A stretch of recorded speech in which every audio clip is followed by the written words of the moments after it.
Hello, and welcome to This Week in Privacy. My name is Alexis Katsifidis, and here are your regulatory highlights for this week. Following much anticipation, the European Commission announced that it adopted a finalized version of standard contractual clauses for the transfer of personal data to third countries, as well as SCCs for use between controllers and processors under Article 28 of the GDPR. The finalized Third Country SCCs aim to take into account the CJEU's decision in Schrems II, as well as feedback received from the European Data Protection Board and the European Data Protection Supervisor. The Third Country SCCs adopt a modular approach to reflect the realities of modern data transfers and include detailed requirements around purpose limitation, transparency, accuracy, security, and the assessment of local laws and practices of the third country to which data is being transferred. For controllers and processors that are currently using previous sets of standard contractual clauses, a transition period of 18 months is provided.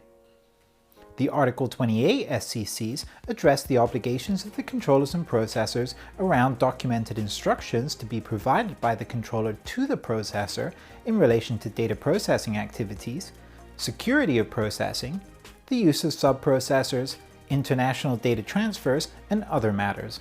OneTrust DataGuidance is hosting a webinar with Sidley Austin and a cross-industry panel to provide analysis of the SCCs today, Monday 7th of June.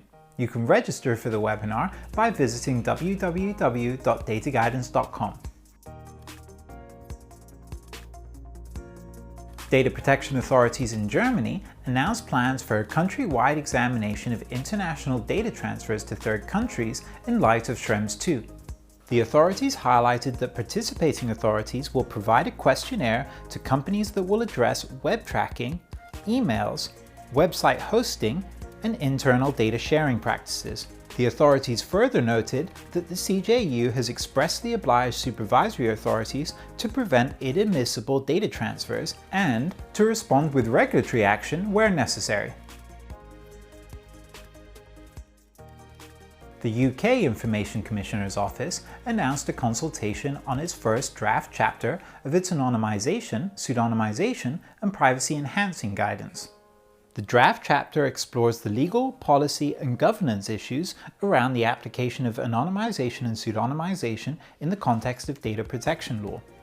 In addition, the ICO noted that it will continue to publish draft chapters for its anonymization guidance as part of its plans to build on the data sharing code. Feedback may be submitted until the 28th of November. That's all for this week in privacy. Thanks again for watching, and I'll see you next week.